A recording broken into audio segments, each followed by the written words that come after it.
Shalom Bapak Ibu Saudara, selamat sore. Salam sukacita kembali bagi kita. Sore hari ini renungan kita terdapat di dalam 2 Tawarik 20 ayatnya yang ke-7. Firman Tuhan berkata demikian. Bukankah engkau Allah kami yang menghalau penduduk tanah ini dari depan umatmu Israel dan memberikannya kepada keturunan Abraham, sahabatmu itu untuk selama-lamanya. Bapak Ibu Saudara, firman Tuhan yang sudah kita baca ini adalah meriwayatkan atau memberitahukan kembali ketika kemenangan atas Moab dan Amon, akhir pemerintahan Raja Yosafat. Bapak Ibu Saudara, firman Tuhan yang kita baca ini di mana menceritakan bahwa Abraham adalah sahabatnya Allah. Berbicara tentang sahabat Bapak Ibu Saudara, ini merupakan sebuah hal yang sangat dibanggakan. Kenapa? Karena Abraham dicatat Alkitab sebagai sahabatnya Allah. Nah, sore hari ini tema renungan kita adalah Allah sebagai sahabat.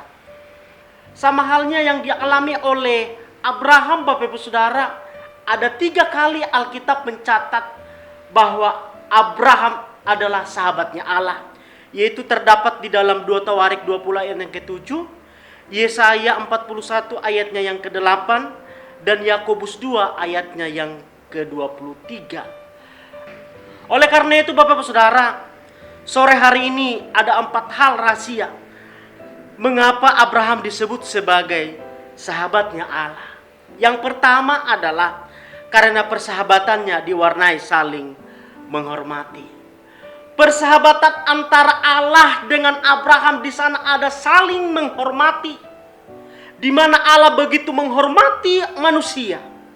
Bukti dari Allah menghormati manusia adalah ketika Allah menempatkan manusia di Taman Eden. Allah berfirman kepada manusia bahwa pohon yang ada di tengah-tengah taman tidak boleh dimakan buahnya. Tetapi yang terjadi adalah manusia lebih memilih jalannya sendiri. Itulah buktinya bahwa Allah begitu menghormati manusia sehingga Allah memberikan pilihan, free will bagi manusia. Apa yang dipilih oleh manusia? Apakah sikap menghormati kepada Allah? Apakah manusia dapat menghormati Allah lewat kepercayaan tadi atau tidak? Ternyata hasilnya Bapak Ibu Saudara, manusia lebih memilih dagingnya, lebih memilih keinginan hatinya daripada firman Allah. Karena persahabatan diwarnai saling menghormati. Kita melihat kalau Allah dapat menghormati manusia, kita sebagai umat ciptaan Tuhan, kita adalah orang-orang percaya, kita harus dapat menghormati Allah dalam segala aspek kehidupan kita. Yang kedua, rahasia mengapa Abraham disebut sebagai sahabatnya Allah yang kedua adalah karena persahabatan harus saling percaya.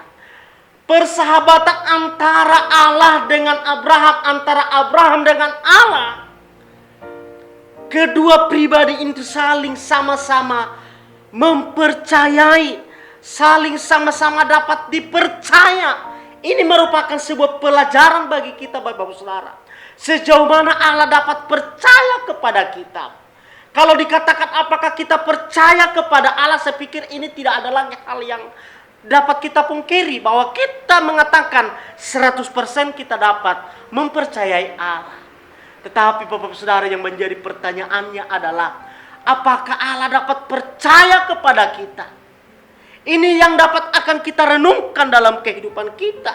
Bahwa Allah percaya kepada Abraham. Bagaimana Abraham dipercaya oleh Allah lewat firman yang disampaikan kepada Abraham. Kita melihat di dalam Kejadian 2. Kejadian pasalnya yang ke-22. Ayatnya yang ke-12. Firman Tuhan berkata demikian. Lalu ia berfirman, jangan bunuh anak itu dan jangan kau apa-apakan dia. Sebab telah ku ketahui sekarang bahwa engkau takut akan Allah. Dan engkau tidak segan-segan untuk menyerahkan anakmu yang tunggal kepada anakku. Bapak Ibu Saudara, firman Tuhan ini adalah kisah ketika Abraham diuji oleh Allah, di mana Abraham harus mempersembahkan anaknya yang dia sayangi, yang dia nanti-nantikan kepada Allah. Tetapi apa yang terjadi? Hal itu pun Abraham dapat dipercayai oleh Allah. Ini merupakan sebuah perenungan kembali bagi kita, Bapak Ibu Saudara. Allah harusnya percaya kepada orang-orang percaya. Selain itu, Abraham percaya kepada Allah. Ini merupakan timbal baliknya, Bapak Ibu Saudara. Ketika Allah percaya kepada Abraham, Abraham pun percaya kepada Allah. Haleluya. Yang ketiga, rahasia mengapa Abraham disebut sebagai sahabatnya Allah. Yang ketiga adalah karena persahabatan saling mengasihi. Persahabatan harus saling mengasihi. Kasih tidak mengenal musim-musim kehidupan. Bapak Ibu Saudara, kalau persahabatan harus saling mengasihi, berarti kasih itu tidak pernah atau tidak boleh ditentukan oleh keadaan. Kalau Tuhan menentukan kasihnya kepada kita oleh karena musim-musim kehidupan kita, mungkin Bapak Ibu Saudara, kita tidak dapat berbuat apa-apa. Itulah bukti kasih Allah yang nyata, kasih Allah yang real, kasih Allah yang ditunjukkan kepada manusia, kepada orang-orang percaya, bahwa persahabatan harus saling mengasihi. Kita tidak perlu lagi meragukan kasih Allah yang hebat, yang luar biasa atas setiap kita. Karena Allah itu adalah kasih.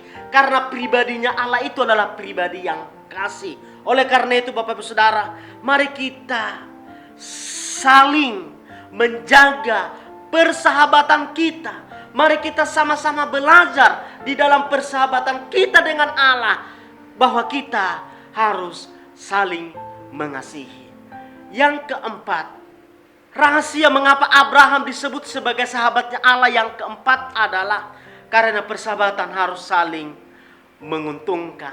Persahabatan itu tidak boleh berat sebelah, tetapi persahabatan itu harus saling menguntungkan. Bagaimana Allah diuntungkan lewat Abraham, dan Abraham pun diuntungkan lewat Allah hadir di dalam kehidupannya. Allah begitu memberkati Abraham. Kejadian 12 ayatnya yang kedua sampai ayatnya yang ketiga. Kejadian 12, firman Tuhan berkata demikian. Aku akan membuat engkau menjadi bangsa yang besar, dan memberkati engkau serta membuat namamu masyhur, dan engkau akan menjadi berkat. Aku akan memberkati orang-orang yang memberkati engkau, dan mengutuk orang-orang yang mengutuk engkau, dan olehmu semua kaum di muka bumi akan mendapat berkat. Haleluya. Allah begitu memberkati Abraham dengan berkat-berkatnya yang luar biasa. Kalau secara materi Abraham dibuntungkan, Abraham diberkati Allah dengan luar biasa, dengan berlimpah-limpah. Itulah buktinya bahwa persahabatan mereka saling menguntungkan. Abraham diberkati oleh Allah. Setelah Abraham diberkati oleh Allah, apa yang dia lakukan oleh Abraham terhadap berkat yang dipercayakan Allah kepada dirinya. Ini yang penting Bapak Saudara. Kita melihat di dalam Kejadian pasalnya yang ke-13 ayatnya yang ke-18. Kejadian 13 ayatnya yang 18 berkata demikian. Sesudah itu Abraham memindahkan kemahnya dan menetap di dekat pohon-pohon terbatin di Mamre, dekat Hebron, lalu didirikannya mezbah di situ bagi Tuhan. Respon Abraham terhadap berkat yang diberikan oleh Allah kepada Abraham adalah Abraham membangun mezbah bagi Allah. Bapak Ibu Saudara, kita tidak boleh melupakan hal yang demikian. Ketika Tuhan sudah memberkati kita, ketika Tuhan sudah mencurahkan berkat-berkat secara materi, berkat rohani, berkat apapun yang kita alami Bapak Ibu Saudara, satu hal yang kita tidak lupa bahwa kita harus kembali kepada Tuhan. Kita harus mendirikan mezbah. membangun hubungan yang lebih intim dengan Tuhan, sehingga nama Tuhan dipermuliakan. Haleluya. Inilah renungan bagi kita di sore hari ini. Kiranya Tuhan Yesus memberkati kita. Amin.